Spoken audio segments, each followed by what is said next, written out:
willing to step up and lead myself first. I am willing to stand out as a leader who's worth following. And I am willing to lead others to reach their full potential.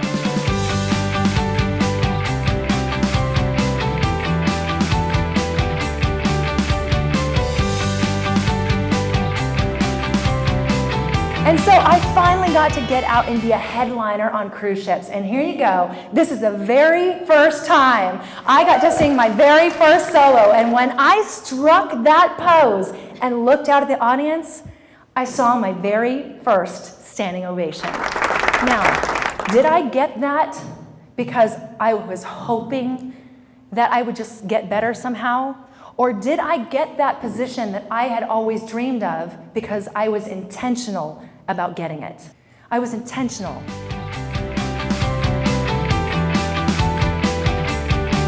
How many of you would be willing to admit right here in the room with me that you're a little bit like me and you tend to wait to the last minute to do things? It's okay, hands go up, it's all right, let me see them. All right, let's all admit it together. And how many of you, just like me, will admit that you're completely stressed out when you're doing things at the very last minute? We all know that to be true, yet we wait to the last minute anyway. If it's not in your schedule, it doesn't exist. If you want to lose weight and you say, I'm going to go to the gym 3 days a week, and you don't put that on your schedule, the 3 days that you want to go and the time that you want to go, is it going to happen? Probably not. If you want to get out and prospect and meet new clients and you don't put that on your schedule and you don't put your follow-up time on your schedule, are you going to develop a good relationship with those clients? No. If it's not on your schedule, it doesn't exist.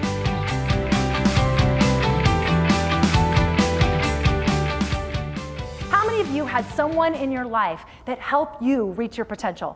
Look at that. All the hands are up in the room. Shouldn't you be that person for somebody else?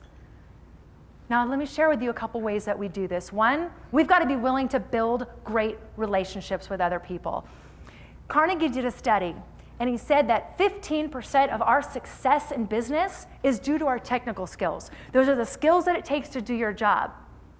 The other 85% of success in business is due to what? What do you think? Relationships, people skills. Absolutely. We all were sitting in a meeting one time, and it was some of the managers, and then we had our top VIP host with us. And he sat there, and he looked at one of the VIP hosts and called him out in front of the entire group.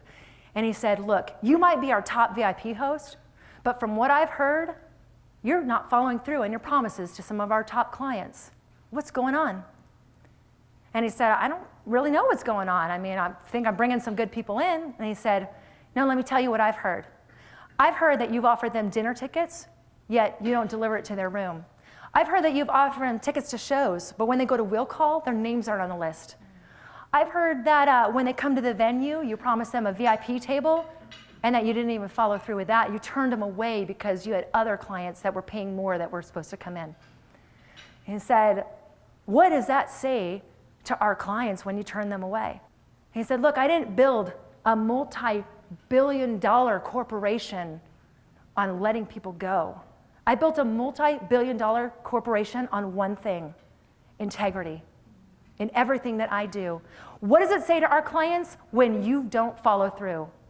And the VIP host looked at him and said, I know it says I don't have integrity. And he says, it doesn't say that you don't have integrity. It says I don't have integrity. It says my hotel doesn't have integrity. And I can't lower my standards for anybody. See, the thing is we're either lowering our standards, right, for other people, or we're raising them up to meet our expectations. He was a type of leader that people wanted to get on board with. He was a leader that was worth following because he stood for something. And they say if you don't stand for something, you'll fall for anything.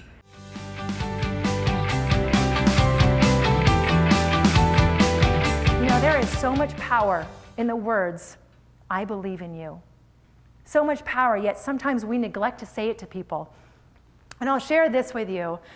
When a baby eagle is learning how to fly, the mother knows how to motivate them. They motivate them by food, right? So the very first thing that a mother will do is she'll come up to the nest, right up to the baby eaglet, and she'll drop the worm in its mouth.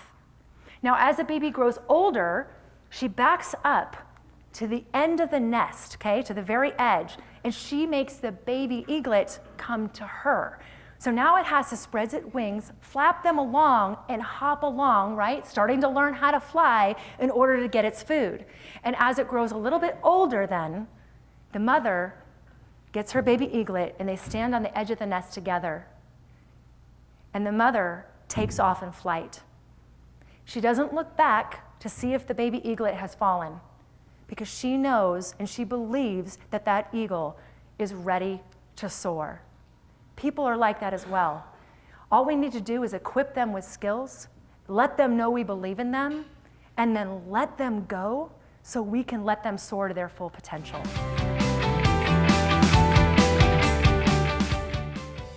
Number one question I get is, well, Betsy, if I start taking these actions on things I've never done before, what if I fail? Or what if I fail and then all my friends are looking at me like I'm a failure? Or what if I succeed and I'm actually not ready for that next step? I don't know if I can even handle all of it. Or what if I change and I don't like who I am because of it? We have all these things, the what-ifs in our lives that stop us. But what does fear really stand for? Does anyone know what that acronym stands for? Have you heard it before? So the normal one is false evidence appearing real.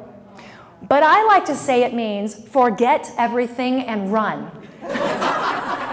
Because that's what we do when fear sets in. Oh no, forget this, I'm out of here.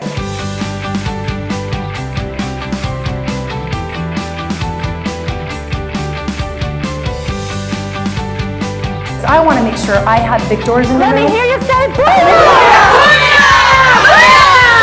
You need to breathe life back into your company. Are people discouraged, don't really know which way to go, don't have goals set? Definitely call her. She's the next Tony Robbins, Zig Ziglar. Betsy Allen was absolutely fantastic, incredible. Ever seen The Secret or anything like that? You have to listen to her. You have to get her in your room. Betsy Allen is an inspirer. She's a motivator, and I want to encourage you, if you're looking for a speaker, she's your girl.